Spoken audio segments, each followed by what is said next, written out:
Hey guys, Peter here to tell you about the latest from Carnifex, Necromanteum, out October 6th on Nuclear Blast. This album has 10 tracks, 42 minutes in length, and this is the band's 9th full-length studio album. They are an American deathcore band.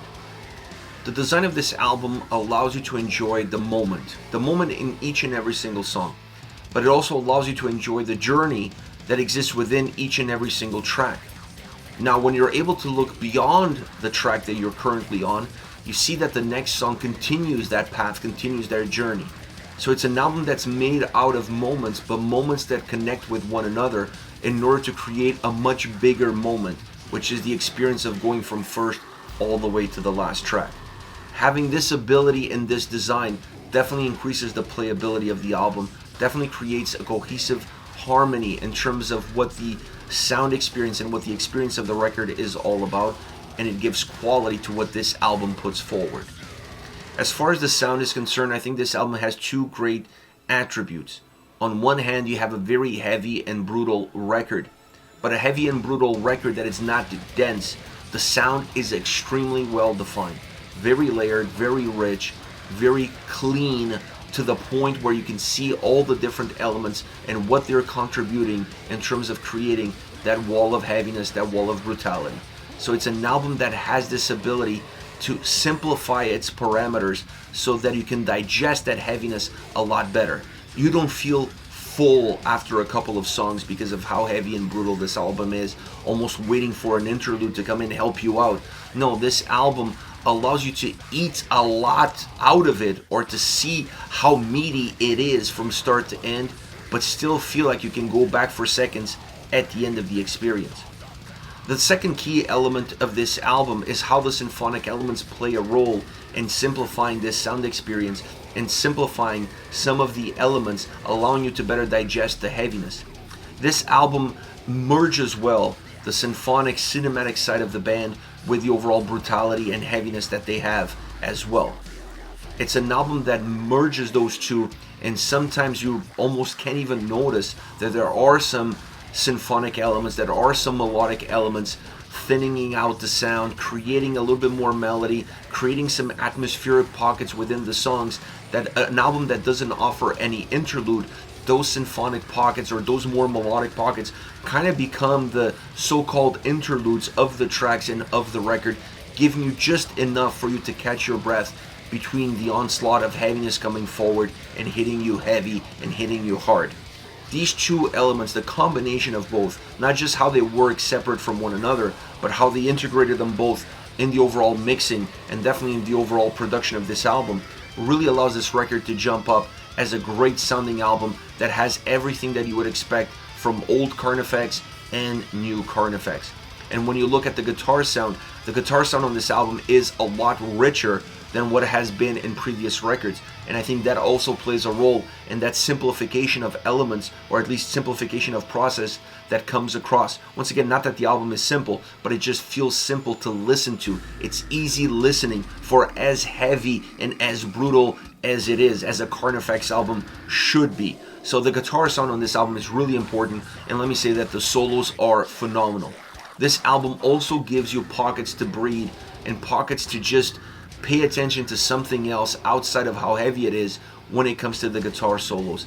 They create exclamation marks on songs and allow you to see the tracks in a different angle. It's not just about heaviness, it's not just about brutality, it's not just about breakdowns, it's about including solos that add quality to the songs and allow the tracks to breathe a little bit better, but also offering a more rich experience, a more complete experience as well from start to end, not just from a guitar sound point of view, but from an overall composition standpoint.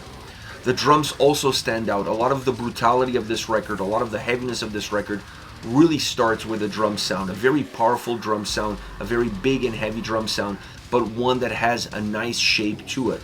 It doesn't dissipate. It doesn't come in hard and heavy and brutal and then starts to fade out. The sand starts to fall through the cracks of your fingers. It's not the case here. The sound of the drums stays as robust at the beginning of a track as it does throughout the track all the way to the end. And that is something that stays balanced and consistent and cohesive from the beginning all the way to the end of the record. The drum sound is always the catalyst to that brutality, is always the catalyst to that heaviness, and it's one of the elements that allows the album to feel very well grounded and even warm at times, going really well and going in line with how rich the sound of the guitars is, and how big and how well developed the overall guitar sound is on this record. Now, vocally, it's a very organic album, it's a very dynamic album.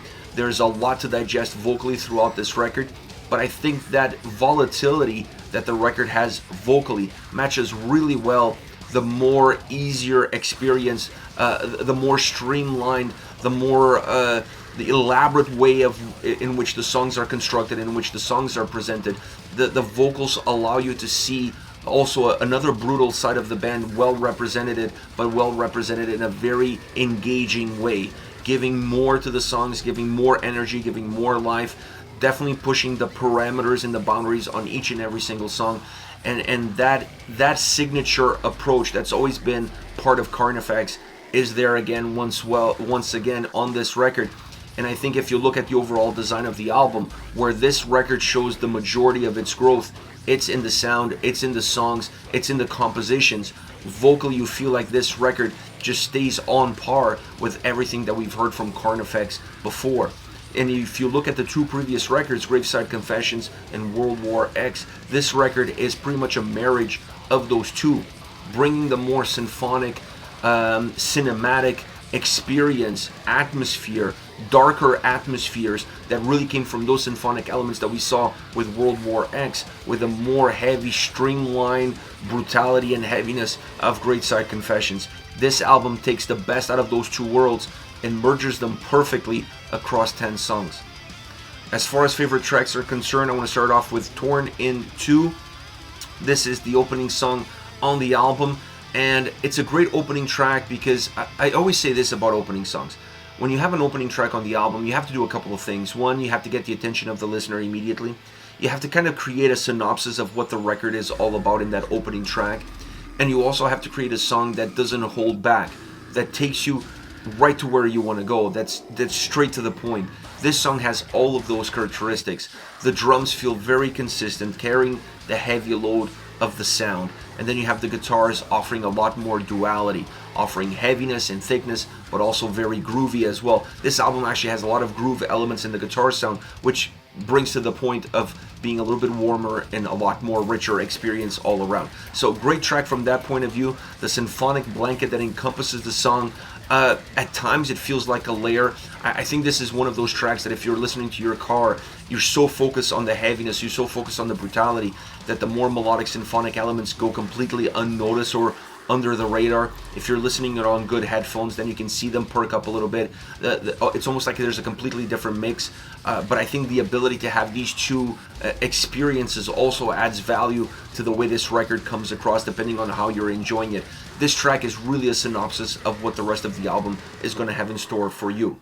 Next we have How the Knife Gets Twisted. This is by far the grooviest, catchiest song on the entire record. This almost doesn't feel like a Carnifex song at times.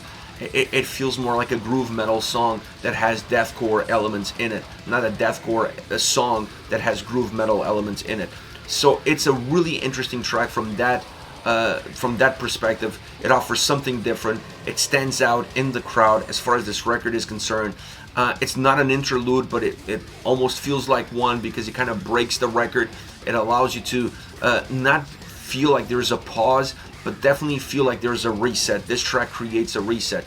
The chorus is a little bit more somber. It has a little bit of a horror vibe, atmosphere to it, in the sound and in the vocals, but a track that shreds, a track that has a lot of groove elements, a track that really stands out, specifically on how hooky and catchy that chorus is. Last, but definitely not least, Bleed More. The guitars on this song are very dynamic, more driven, more elastic, really stretching out the boundaries of the track. The drums bring in power, heaviness, and consistency. And this allows the drums almost to be the steadiness of the song while the guitars are moving a little bit more all over the place, if you will. They're a lot more mobile. They're not as static, definitely not as linear.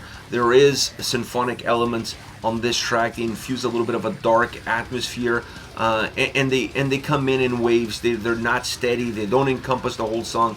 They're more as a layer that's sometimes a little bit more visible, sometimes a little bit less visible. But this gives more room to the drums and guitars to breathe, to be more dynamic, to create more spaces. Also vocally a very dynamic song. Great solo on this track.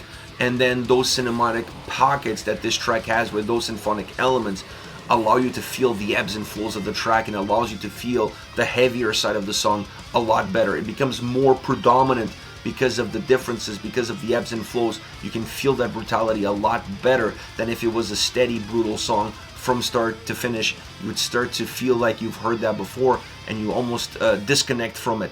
This song is impossible to disconnect from it because of the dynamics that it has, because of the mobility that it has, and not following necessarily into patterns. This is it, Carnifex with Necromanteum on October 6th on Nuclear Blast. Let me know your thoughts on the band, on the singles. Use the comment section below. I'll be reading those and getting back to you. Take care, guys.